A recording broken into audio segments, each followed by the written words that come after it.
No water could rinse away what she said I was.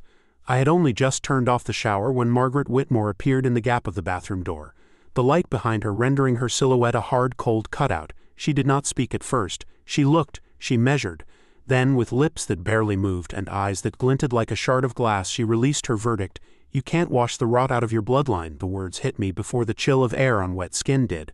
I clutched the thick bath towel tighter across my chest and forced my voice to work. "What do you want, Margaret?" It came out thin, a string drawn too tight. She did not answer me. She turned her head as if listening for a cue, and Victor appeared in the doorway behind her, my husband of 15 years, his face an ash-gray mask I had never seen on him. He did not even glance at me. His eyes were fixed on the hallway wall where our wedding photographs hung in a single heavy frame, the church steps, the confetti, my mother's hat tilted by the wind, our laughter, our reckless belief in forever. Victor strode to the frame, lifted it from its hook and let it fall. The glass burst across the floor like ice on a winter road. He reached into the wreckage, dragged out the largest print, our portrait under the oak, and tore it clean in half. Then again and again, until our smiling faces were strips of paper in his fists. I could not move. The towel rasped under my nails. Margaret watched with a private, bright satisfaction, as though she had waited years to watch this precise gesture unfold. When the last photograph had been destroyed, Victor turned, seized my shoulder hard enough that I felt each finger, and dragged me through the hallway. "Victor," I started, but the name died in my mouth when I saw the expression on his face. Not rage, not grief, something colder. I stumbled over glittering shards. Margaret stepped aside like a queen allowing servants to pass. He flung open the front door, then the heavy door to the courtyard below. The morning air knifed into my damp skin. I could smell rain somewhere far off, and the heat beginning in the city, and the metallic tang of humiliation. Victor shoved me over the threshold. I almost fell, caught myself with a bare foot on the gritty asphalt and righted the towel with both hands. The door slammed, the lock clicked. I stood there in the yard of our 9-story building, barefoot, hair dripping, nothing on me but terry cloth and shock. Above me, at the third-floor window, 2 figures stood still as statuary. Victor and his mother. They did not move. They did not turn away. I felt with a clarity that scalded the eyes behind other windows too. Neighbors I knew by their plants on the sill, by the way their radios played on Saturdays, watching without wanting to be seen. A torn scrap lay by my toe. I glanced down and found my own face there, creased through the smile. I would have given anything just then to disappear into the pavement. A black sedan rolled into the yard and idled near the entrance. I did not need to see the plate to know whose it was. Adrian Lane stepped out in a charcoal suit, the tie drawn but not tight, the habitual precision of him unruffled by the scene before him. He took in the towel, my bare feet, the wreckage of photos near the door, and finally the window above where Victor and Margaret still lingered. He did not speak. He did not look at me long enough to make me bleed further. He simply walked with that same measured stride that had terrified men 3 times his size in boardrooms, into the building. Time went rubbery. I waited for shouting, for a crash, for the thud of a fist against a door. I heard nothing. A minute, 2, an hour for all I could tell. Then Adrian came back out. Without a word, he removed his jacket and draped it over my shoulders. The lining held the clean scent of cedar and coffee. He guided me to the car, opened the door, and helped me sit without ever making me feel like I was being handled.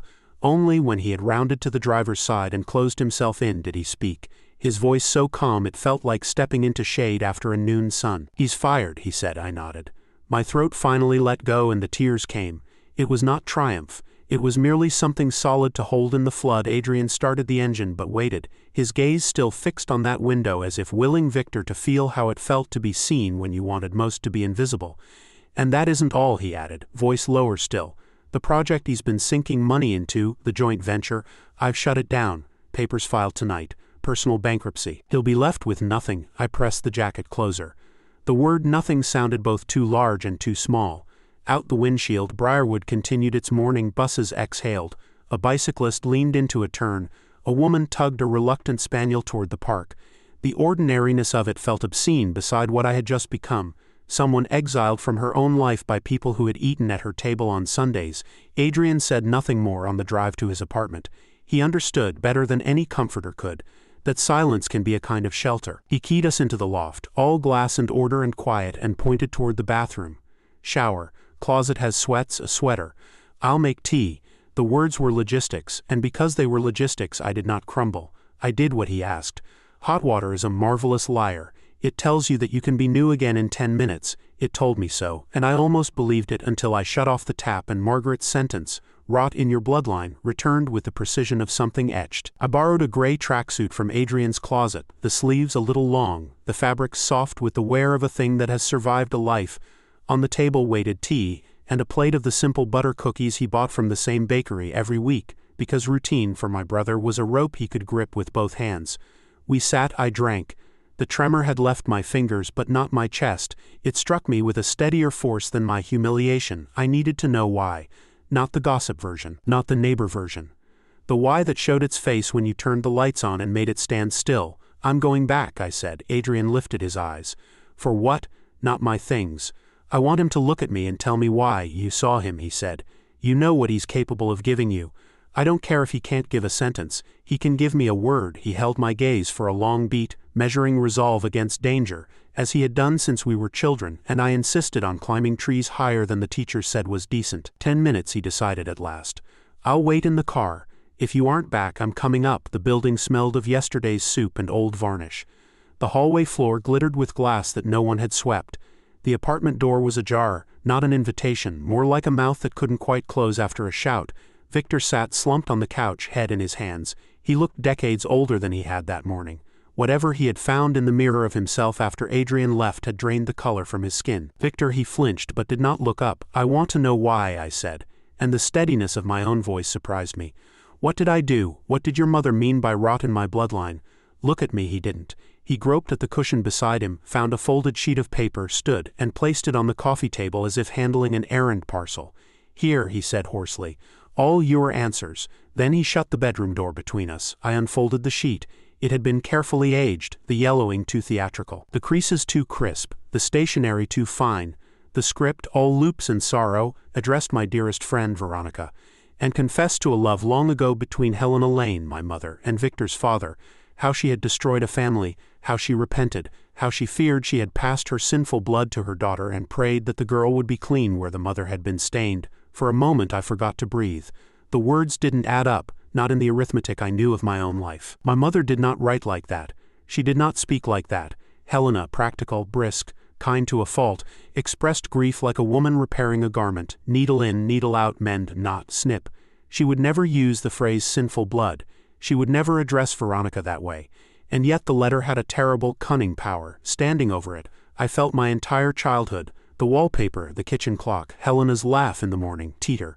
The paper crackled with the wrong kind of age when I turned it. Near the lower corner I found an embossed mark one recognized at once, a small sun rising over an artful Aurora health retreat. Margaret volunteered there twice a week in a tyrannical kind of benevolence. I ran my fingertip across the signature, your unhappy friend Helena, and a speck of blue ink lifted like a flake of old paint. Beneath it, faint and tremulous as a schoolchild's draft, lay the gray ghost of a pencil line. I scratched another letter, another flake, another secret line. It had been traced. Someone had penciled a signature and carefully gone over it with ink, then stained the paper with tea and kept it somewhere safe for its debut. I slid the forgery into the pocket of Adrian's sweats and left. In the car, I handed it to my brother and watched the small, controlled dismantling of his composure as he read. He crushed the paper in his fist and, in that low voice that always made men lean in to hear, said, "Let's go." We went not to the loft but to Helena's apartment. The moment she opened the door and saw my clothes, my face, her own went the color of linen. Clara, Adrian, she managed. What? I gave her the letter and watched her read. At first confusion, then the outrage of recognition, then a fear that quivered in her hands. "What is this?" she whispered. "What is this?" "Read to the end," I said. She did. And the paper slipped to the floor. She reached for the chair and sat like a woman whose legs remember a fall. "No," she said, her eyes on a small stain in the carpet she'd never managed to remove. "The one from the time I knocked over the raspberry cordial at 12. No, no, no, is it true?" The cruelty in my tone stunned even me. I was not cruel by nature, but the morning had bled me of softness. "Tell me it isn't true." Helena looked up at me, and what lived in her face then washed all the acid out of my voice. "Clara," she said, her voice breaking on my name, "before God, before you, I never wrote this. I never did what it says I did. It's a lie, a filthy, deliberate lie." Tears came and kept coming. Not the soldered-on tears of theatrics, but the kind that wrench a body. Adrian bent to retrieve the page and set it on the table, then put his arm around our mother and spoke into her hair in that steady baritone that had carried me through scarier nights than this one. In that moment, all doubt fled. It was a weapon. Margaret had forged it at Aurora, and Victor had swallowed it whole because it gave him a feeling to stand on when his mother tipped the floor beneath his feet. I was not only angry, I was cold. Something ironed inside me. We returned to Adrian's loft. He went to his office and the room began to hum with quiet calls and emails, the sound of machinery starting. Night sealed itself over Briarwood. I did not sleep. I sat at the glass table and turned all of my attention into the letter as if it were a specimen under a lens. The watermark of the paper manufacturer ghosted in the fiber's expensive stationery. The yellowing blotched and uneven. The ink too consistent across a page allegedly written in tears and time. The fold lines perfect, the signature a performance. The embossed Aurora seal, the loose thread that begged to be pulled. I phoned Adrian though he was a door away because I needed to hear the logic of my own thoughts come back to me in his voice. It's a forgery, I said. Aurora's paper, the drama of the language, hers, not mother's, the traced signature. She did it there. Suspicion isn't proof, he said. We'll need something that lives on its own legs in a courtroom. Where do I get that? I asked. Hating the thinness of the question, silence. Then, softly, find the place she works her private business. There will be traces. I lifted the magnifying glass again and my fingernail drifted back to the signature. Another flake of ink yielded to pressure, and another graphite shadow breathed up from the paper. I took photographs, as Adrian had trained me to do when I wanted more than certainty. I wanted evidence. The rush that came with the click of the camera frightened me a little because it felt good. I was not the woman in the courtyard anymore. I was something else now. A hunter, perhaps. At dawn I told Adrian my plan. I'm going to Aurora, I said. If she forged it there, something of her is in that place. A rhythm, a drawer, a desk, the way a clerk looks away when she passes. He poured coffee. How will you get in? As a visitor? As anyone. No drama. And if they see me, so what? It's a health retreat, not a fortress. Be careful, he said simply. Aurora Health Retreat stood at the edge of Briarwood where the pines began, its neoclassical facade white as a tooth in the morning light. Columns, plasterwork, immaculate gravel. Inside, the marble floor made all footsteps conspicuous. Elderly patients in soft robes sat in little islands of light near the windows and the tall potted palms. Nurses moved with the economy of people who have learned to ration both their steps and their kindness. I sat on a sofa beneath a reproduction of a seascape and pretended to wait. 20 minutes later, Margaret arrived the way a monarch arrives among tax-paying subjects, benevolent, exacting, adored by people who did not know what she was when she was not in costume. Her suit was a study in severity. Her smile was a weapon shaped like a flower. Volunteers orbited her, absorbing her instructions, laughing in airless little bursts carried along by the low-pressure system of her approval. She stopped at a window and jabbed a manicured finger at a streak of water that had dried into a crescent. "What is this filth?" she announced, and a door opened on cue. A woman in a cleaner's uniform, late 50s, wiry, with the tired straightness of someone who has learned that dignity can be carried in a spine, appeared with a bucket and rag. "Marjorie," Margaret called, "this is your work. 5 minutes or I speak to the director about whether you're fit for this job." The cleaner's face did not move, but something old and hot flashed through her eyes. She nodded, turned, and scrubbed the glass as if polishing a headstone. Margaret, satisfied with her public righteousness, sailed on. I watched her disappear down the corridor, and then followed the direction of the bucket. "Excuse me," I said when we were far from the stage. "Can I buy you a coffee?" The woman looked me up and down. Not because she was rude, but because life had taught her to weigh people before agreeing to be alone with them. "I don't have time for coffee," she said. 5 minutes, I said, "please. I need help." The word did its old magic. We sat in a small lounge by a vending machine that made furious noises pretending to be a cafe. I handed her a cup. She did not drink at first. She studied my face as if looking for license plates on a getaway car. "I'm interested in Margaret Whitmore," I said. "I have personal reasons." Her mouth twitched. "Another one," she murmured, "as if she hasn't ruined enough. You've known her long, 10 years, she said. "Our saint." She gave a laugh that had no mirth in it. Then, as if a gate had been nudged, stories slid out, floors scrubbed thrice because they feel sticky.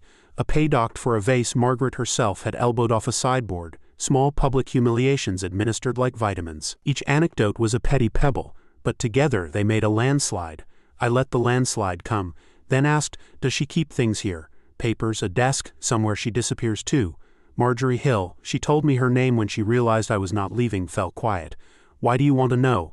"Because she forged a letter on Aurora's stationery and used it to wreck my marriage," I said, keeping my voice level. "I need to find anything, drafts, practice sheets, a place where she keeps more than a volunteer would keep." Fear and something like justice did battle on Marjorie's face. Then she reached into the deep pocket of her uniform and set a small, worn copper key on her palm. "She isn't entitled to an office," she said softly. "She's a volunteer. But she made one for herself. Old storage room at the end of the east corridor. Broken equipment used to be there. She pushed it aside and brought in a desk. Keeps a black book in the bottom drawer. I've seen it. No one else goes in." I reached for the key and she didn't let go. Not yet. Her eyes searched mine for the tremor that means recklessness instead of resolve. Whatever she found must have passed muster. She released the key. "If you go," she said, "go when there's only one guard on that side. He does rounds every 3 hours at night. And if you find something, use it wisely. She won't go down easy." I went back to Adrian's and told him everything. He listened with that quiet heat he saved for serious matters and left the room without comment. When he returned, he set a small canvas bag on the table, a flashlight with a muscular beam, thin gloves, a crowbar slim enough to slip where polite doors don't open. "The drawer will be locked," he said. "You have a key to the room, not to that." Night stretched itself long as a shadow. I dressed in black, braided my hair tight, slipped the tools into a plain tote, and waited until the clock agreed with Marjorie's rounds. Adrian drove me within 2 blocks and let the engine idle for 3 breaths longer than necessary. His hands loose on the wheel like a man trying not to clench them. "Call me the moment you're out," he said. "Doesn't matter what you say. I just need to hear your voice." The service door gave under a gentle pressure. Inside, the corridor smelled of chlorine and old paint. Somewhere a refrigerator hummed. Somewhere a clock ticked with an exaggerated patience. My heart thudded against my ribs with a volume one was certain would give me away. I moved by memory, left by the potted ficus, past the vending machine lounge, then the long east hall to the door with a scab of peeling paint at the bottom. The padlock accepted Marjorie's key, with a sound that felt indecently loud. I shut the door behind me and left a slip of a gap so that the room would not become a sealed jar if something went wrong. The flashlight found the desk in the far corner, a cheap thing made to resemble oak, its surface carefully cleared as if to persuade an inspector that nothing serious happened here. On top lay a neat stack of letterhead decorated with a rising sun over an aurora's crest. I wanted very much to tear a sheet in half. Discipline kept my hands still. The top drawer offered paper clips and rubber bands. The bottom drawer resisted until the crowbar whispered in the seam and the wood yielded with a skeletal crack. Inside lay a black leather-bound ledger on a square of velvet, and beside it, stacks of cash bound with rubber bands as if even money wanted to be kept quiet here. I opened the book. It was not a diary. It was arithmetic. Names, dates, amounts, percentages, notes in Margaret's neat compressed hand. 30% a month. 40, 50, words scribbled in the margins that turned my blood to ice. Health inspection settled. License expedited. Tender. Deputy Mayor 10%. Each entry was a life made into a line item. She had built a parasitic empire inside a place meant for healing, feeding on desperation with the patience of a spider. I photographed everything. Page after page, close enough that the pores of the paper stood out. The sharp insect click of the camera app sounded like gunfire in that small room. I did it anyway, until the book had yielded entirely to my lens. I set it back on its velvet and closed the drawer as gently as a mother tucking in a child. Voices scuffed at the door. I killed the light, pressed my back to the cool concrete, and fixed my eye to the narrow triangle of air I had left between the door and the jamb. The hallway was dim, its lamplight the color of weak tea. Margaret stood there with a man in an expensive coat, his hat twisting in his hands. "I can't wait any longer," he said, voice frayed. "They'll eat me alive." "Calm yourself," she replied, her tone the polished mahogany of authority. "Tomorrow, not tonight. Stop being dramatic." I shifted my weight, just enough to brush a stack of enamel basins on a shelf. They toppled with the clatter of a dropped tray in a cathedral. Silence. Then Margaret's head snapped toward the door. She took one step, then another, and the handle rattled. The latch held. Her breathing, sharp and close, threaded through the crack. If she had been given a minute more, she would have fetched a key or a guard. She decided against it. Her heels clicked away. I waited until my knees had forgotten how to hold me. Then I retraced my steps through the building, through the cool-smelling pines, to Adrian's car. "I'm out," I said when he picked up on the first ring. "I have everything." He waited for me in the living room, not in pajamas but in a fresh shirt, as if to honor the seriousness of the act one had committed.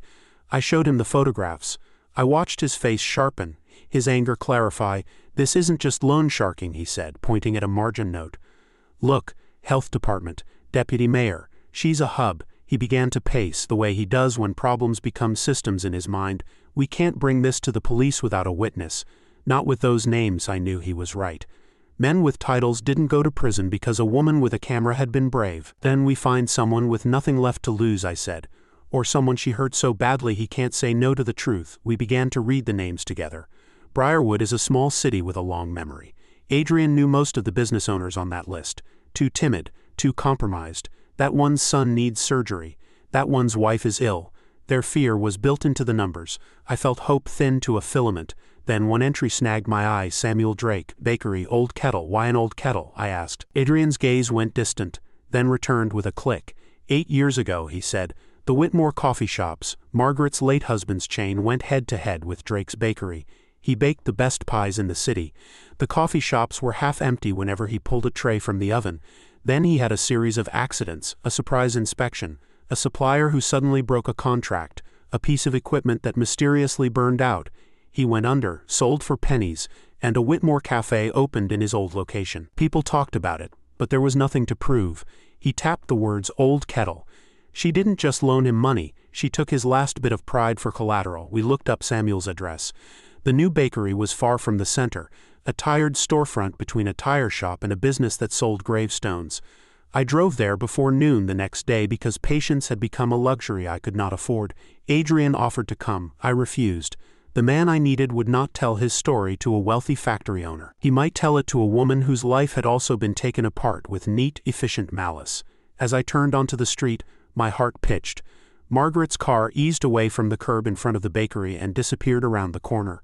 I waited, engine off, until the air felt still again. Inside, the bell over the door made a tired sound.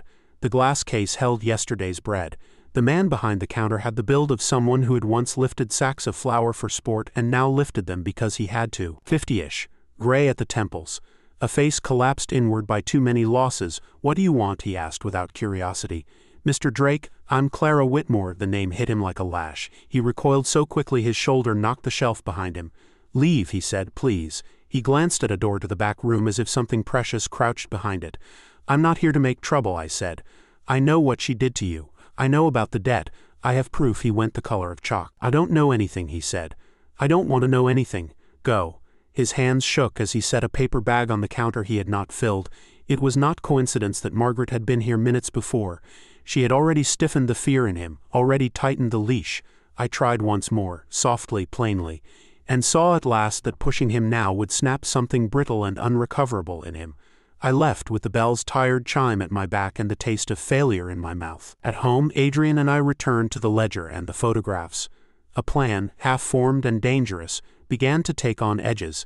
If Margaret expected me to run toward the decoy, a country house, a staged burglary, a performance for the police, then I would not run there. I would go where she could not bear to imagine anyone going, the Whitmore apartment itself, in the chaos before the anniversary dinner. If there was a safe, it would be there. If there were trophies, they would be near. A woman like Margaret did not hide her victories in attics. She curated them like art. By the time the sun slid behind the rooftops of Briarwood, I had the first part of the plan in motion. A message arrived on my phone from an ally whose identity I still did not know.